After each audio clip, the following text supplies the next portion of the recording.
Hey guys, before we get into this video, I just want to say that this has spoilers all the way up to the last zone of Endwalker, so if you don't want to see that, click away. That being said, there are no story spoilers, just themes, zones, and enemies. Alright, so this is the level checker mount that you've probably seen announced, and today I'm going to show you guys how to get it. It's actually really easy to get. So the first place that you're going to want to be is you're going to want to be in Ultima Thule, and you can start off in base Omicron, because that is where both of the prerequisite fates spawn. This is similar to Archaeotania or Phomos Formidable. It's a world fate that spawns in every 48 hours or so. But because of the multiple instances right now, and at least, you can kill this pretty easily across multiple instances. They're tracking this fate in the Aether Hunts Discord, so I'll provide a link to that in the description as well. But yeah, here are the fates that you have to take out in order to summon the boss that you fight for this, which is key. So the two fates that you want to do spawn in this area right here, and they're given by N2605 or N6205, and they are the Omicron Recall Fate Chain. There is a one you get that is a gathering mission, and then another one where you have to protect them from mobs. And upon completing both of those, you will have satisfied the spawn conditions for Chi to spawn, and then it's just a matter of time. Now, you should always do these fates when they're up if you're trying to get them to spawn, because you never know if it's going to spawn the boss. But keep in mind that the boss is on a 48-hour timer, so this fate comes and goes 20, 30, 40 times before the boss spawns. So again, the best way to figure out when this thing spawns would be to join the Aether Hunt Discord and see it yourself. So yeah, I'm just going to briefly talk about the mount itself, and then I'm going to talk about the mechanics of the fight. So here are some glory shots of the mount itself. It looks pretty cool. It makes you really small, which I think is really funny, and it's pretty sweet. So there we are. Here it is hopping around and whatnot. Okay, let's get into the mechanics of the fight so you don't get blindsided if you have a slightly smaller party.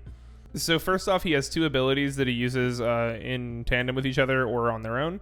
That is called front arms and rear gun. And those are just wide front and back AoEs that cover the entire arena. So depending on what you see on the cast bar, you may have to go like in front of him and then behind him, or behind him and in front of him, depending on what's going on. And that is one of the major mechanics. Now, what he also summons during this is this row of like Magitech bits across. So you're gonna have to, throughout this fight, dodge these Magitech bits, as well as the other mechanics that pop up during this fight. So keep an eye out for that, and I'm showing that on screen right now. I know I'm no Ms. Tech, but I got them out, so I wanted to go over those mechanics. The other one that he casts is a Bunker Buster, which is like those giant red tiles that show up on the ground. I'm showing that now, and those are simple. You just see where each tile is, and then avoid those once they come down. And yeah, the other major mechanic that he does is summons Magitech bits in a small ring underneath him, and in that case, you need to run underneath him.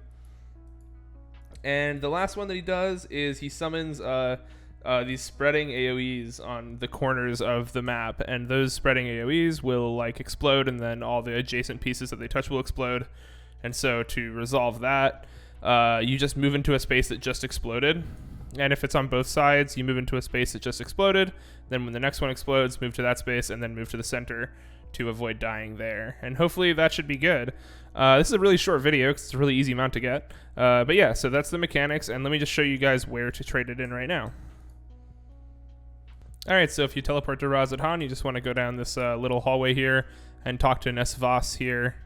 And if you talk to them, you can exchange out-of-world oddities for the level checker identification key.